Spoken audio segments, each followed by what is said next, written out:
Hey, everybody. Welcome back for another amazing conversation. Today, we are talking about trauma bonds. So, let's go get right into it.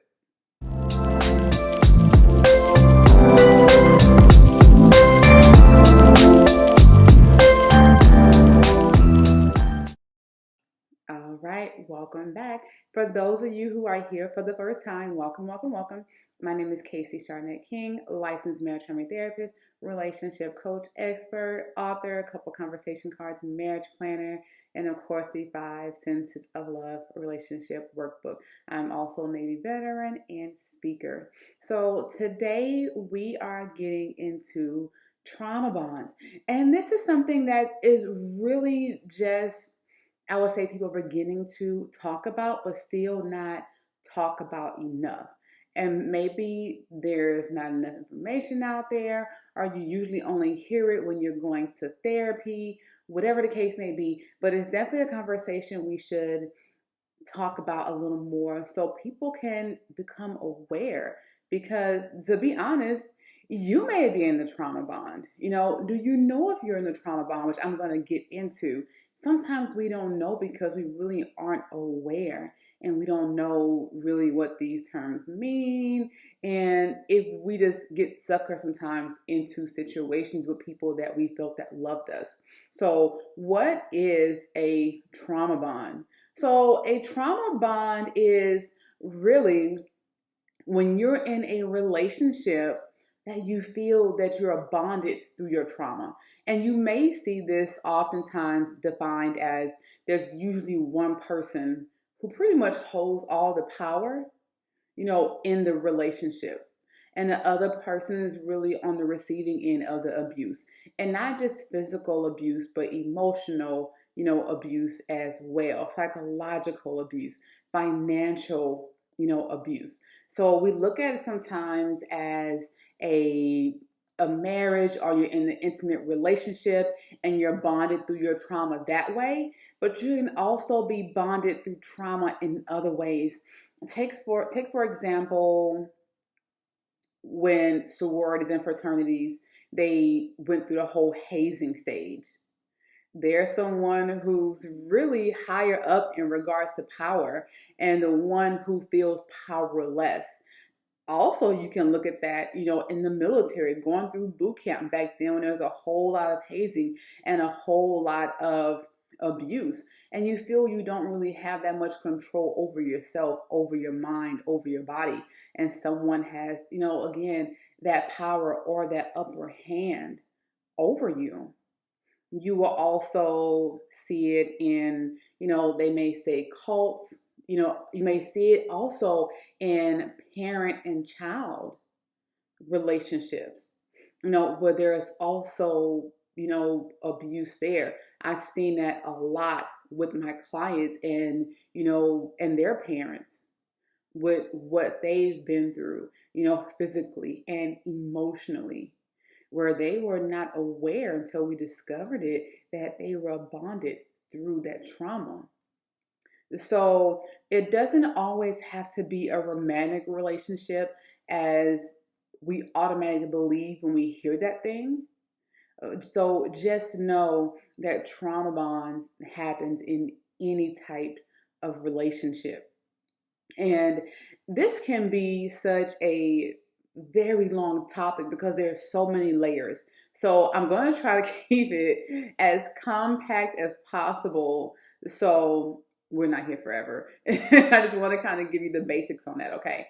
So how do you know if you are in a trauma bond? And then I'm going to kind of go a little bit about the stages of trauma bonds too, so you can really get to the nitty gritty, on, hey, is this me? Do I know someone in this? How can I help that person? And all that good stuff. So how do you know if you're in a trauma bond? Because I'm going to tell you, sometimes that thing really just sneaks up on you and you have no idea. And people I've heard say, I'm a strong person. How can I let this happen to me? And I want to tell you that it happens is more common than not. And it's not so much about you being strong or weak. is really about, that other person sometimes and them preying on you. So if it is you and you're going through this, don't blame yourself. Don't blame yourself. Please don't do that. So how do you know if you're in a trauma bonded relationship? One thing is almost automatic. You feel powerless. And that goes back to the beginning where I said it's that power dynamic where one feels they hold that power over the other. Like, military, in boot camp, in sororities, in hazing, you really have no say so. You have no power. And it's like that. And so, even though I keep mentioning, the other sources of trauma bond, I want to be clear that I'm more so talking about relationships, romantic relationships here. So, one, you feel like you have no power, or you feel like you lost that power. Another important one is we often make excuses for our abuser. Do you ever feel like you do that? Well, he's not that bad. Or, hey, like, she's good. She's just been through some stuff in life and it's not that big a deal. Let me give you a really good example of this. So if you watch Black Ink Crew, there was this conversation last season, even going into this season, with one of the guys and his girlfriend. And it was a lot of speculation that she had, physically abused him. And there were marks on his face and things like that. A lot of aggressiveness verbally towards him, and got into a lot of arguments. So, we always see the edited version. So we don't know everything that's going on, but it was heavily speculated that she was abusing him. And he will always come to her rescue, almost like automatically. No, she didn't do that. I kind of did it to myself and I just lied because I was mad at her. Oh, she just been through a lot. She's having a hard time. She's stressed out. And so kind of just making excuses for the abuser. And I know if you're not in this situation, then you probably have seen or heard someone that's been in this situation or currently in this situation making excuses for their abuser. So another one is you find yourself distancing yourself from people, those people that you were close with before, whether it's your family or, your tight friends. You find yourself keeping a little bit of a wedge or, just a distance, from them because you're going through some stuff and you really don't want to let them in on that, because if you're really close with these people, they're going to read you. They're going to read you. They, they know us. They know us, and they're going to look at you and see the stress that's weighing, on you, as you present yourself. They're going to see that you're weighed down emotionally. Maybe you look pale. Maybe you lost weight from stress or hair falling out, or, you never know. You ever get around people sometimes and you just break down and start crying? Because it's almost like finally somebody sees me. Finally, I can just have a moment of vulnerability. So you don't want to do that. So you will distance yourself from people and you'll try to deal with things on your own. Or you don't want them to know what you're going through. And it can be pretty, humiliating. It can be pretty humiliating. So you distance yourself from people or you lie. You may find yourself lying to your family and friends about what's really going on in your life. And I think everyone who's been in a relationship has probably done that before. Like, yeah, we're good. And you probably broke up like 2 weeks ago, because, hey, let me deal with it by myself before I, talk to everyone about it, because I don't really need your help. We've all been there and we've all done that, because sometimes we try to deal with things in our own way. And that does not always work, y'all. So here's another one. This is a big one too. You found yourself becoming numb, or really numb to the situation, numb to the abuse, numb to the emotional disconnection. And I see that many times in relationships. People always ask, how do you know when it's the final straw? How do you know when you're over? And a lot of times that's kind of like the end before you're out the door, is that you really become numb to that situation. You become numb to the relationship. You become numb to the abuse. And so you've completely, I would like to use it as in a way that you can understand. You've pretty much separated yourself or cut a part of you, out away from the relationship, even though you're still physically there, if that makes sense. So, those are just some of the ways that you can tell if you're in a trauma bond. And so, I know I did say that it may slip up on you. And that is very, very true, which is why it's important that, we share things with our loved ones. We're intuitive when it comes to, our body and our feelings, but at the same time, you still don't know. How they say when the cold just sneak up on you, or it hits you, so sometimes trauma bonds happen just like that. It really just sneaks up on you. And so we're going to talk about that a little bit, so you can be aware of how did this happen? How was this person able to come in and do this to my life and just disrupt me, my spirit, my energy, and all those things? How did that happen? So I want to say let's just talk about the stages of trauma bonding. So there are 7 stages of trauma bonding. I won't spend too much time on them because, again, this can really be a 2-hour conversation. But number 1 is a love bombing. Love bombing. bombing. Love bombing. And what is that? When someone comes immediately and just showers you with stuff. And ladies, because we're all, with the emotional feelings and, how do you know someone loves you? All that stuff, right? How do you get all those feels? And you get love bomb, the text, good morning, beautiful. How was your day? Or I hope you have a great day. Just thinking about you. I'm going to sing this poem or just send flowers to your job.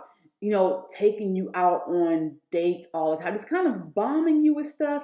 And sometimes it's a little bit too soon. So you just get bombed and bombarded. And sometimes where we think it's sweet because we feel it's a part of just the process of us being courted, and someone has taken this interest in me and just wants to make me feel so special. Sometimes it's their way of coming in really quickly and just snatching you up emotionally by playing on things that are your favorite color, your favorite song. Women, we're just very emotional beings. So the things that pulls us by the heartstrings, and it just happens so quickly, and you get to that place where, wow, I feel like I'm falling head over heels in love. This can't be real. It's just, he or she is just showering me with all these things, and wow, it's just coming out of nowhere. And it's just, I've never had this feeling before. So it can really sneak up on you. And then you go into that stage 2. And that stage 2 is trust. And trust and dependency. And what that is when the abuser wants you to be solely dependent on them. I got you. I'm going to take care of it. Hey, you don't have to call your dad or your mom. Hey, I'm your man. Whatever you need, come to me. I'm going to take care of you. Hey, I got this. I will do this. And they make it where, and a lot of times you see that as, hey, I know I can trust you. I can depend on you because you are always showing up, or you have proven that you can show up. So that's step number 2 is trust and dependency. They do everything they can quickly to gain your trust, where they are the only ones that you depend on. And number 3 is criticism. And criticism really kind of happens in those small stages, right? So it can be anywhere from, I don't like your hair like that. I remember when your hair was a different way last week. I like that better. And so that doesn't sound too bad, right? It doesn't sound like, okay, well, he like my short do, or like it, this way. Let me do it again. And then it kind of goes into, yeah, that outfit, red lipstick. Oh, those shoes look kind of, whatever. And so, well, I don't like when you do this. Well, I don't like when you talk to her. I think that person is this. So it goes into those little small stages of criticism. And sometimes the way we explain that to our friends, oh, he just really cares about me. He just really, or she just really wants me to be my best or do my best. So we take it as constructive when they're really just being critical. So again, number one, love bombing. Number two, trust and dependency. Number three is criticism. Number four is gaslighting. Y'all, oh my gosh. So do you remember, if you haven't seen the movie Betty Broderick, I hope I said that right. It's almost a little bit like that. And I don't want to go into the killing part. No, okay. But when you're gaslit and you're made to feel that you are wrong on so many levels, and at some point you really begin to question yourself. Remember in that movie where he was like, no, you're making things up. Why do you feel that way? Where do you get that from? I'm not sure, because I didn't say that. And she would clearly see things and know things and even have proof of things. But he would lead her to believe every single time that she was wrong. And sometimes to a point where she would begin to question herself. Even when she explained herself or explained things to friends, they would also question that. They begin to question that. When a lot of things she was very, very correct in, but she was gaslit so much. She was gaslit so much. So that is just, one example of what gaslighting is. So let's go into the next one. And that one, resigning to the control. So I've been gaslit. I've made to feel like I don't know which way is up. And right now I feel like I really don't know which way is up, but I do know I want to get back to that good feeling where we were in the beginning. And so I'm fighting daily to get that. So I'm going to kind of resign here a little bit. Going to resign on my feelings. Going to resign on trying to stand up for myself, because it can be draining. I'm going to just, let go. And then that goes over into stage 6, which is loss of control, a loss of self. Now I don't know who I am. I don't know who I've become. I can't recognize myself. Now I can't recognize what others, have not been recognizing for a long time. So now I'm really at that place where I have no idea who I am, what happened to me. How did I get here? How did I get here? Have you ever had that feeling like, how in the hell did I get here? So that is what stage 6 is like. That loss of self, that loss of identity. And you're kind of just realizing here that I have no power. I have no fight in this game. I don't know who I am anymore. Then you get to the last stage, which is stage 7, and which is the addictive stage. So it's almost kind of like that drug. Even when you don't want to be, of course, addicted to that drug or food or alcohol or, that thing that makes us feel good, but it's bad for us. So just like that, your body gets used to just those cortisol levels. You get used to that feeling of high and you want that feeling again, even though that feeling is very stressful and you have those lows. And so it becomes an addictive, an addictive thing, and it becomes a cycle and you're caught up in this cycle. And that's stage 7 where it becomes an addiction. So those are the 7 stages of trauma bonding. What do you do? How do I get out of this if I'm stuck in a trauma bond? And of course we're going to say, well, the easiest thing to do is just move on. Yeah, but I'm pretty sure, if it was that easy, everybody would do it. If it was that easy, would do it. And it can be such a hard thing to do because you do believe that you love that person and that person loves you. So it's a very hard attachment to release from, especially sometimes when you don't even recognize it. So I would definitely say therapy, releasing yourself to your close friends, those you can trust, your family, so they can help you through this. No longer being in that phase where I am separating myself, from my family because I don't want them to know what I'm going through. I don't want to have to lie to them. Now we're at that stage where we need to be honest and tell them the truth. Because now I may see a little bit what's going on here. I may see now this is very dysfunctional and my eyes are a little more open. So go get that help. So I would never say, oh, you gotta go, you gotta go, you gotta run. Of course you want to say that, especially when you've never been in that situation.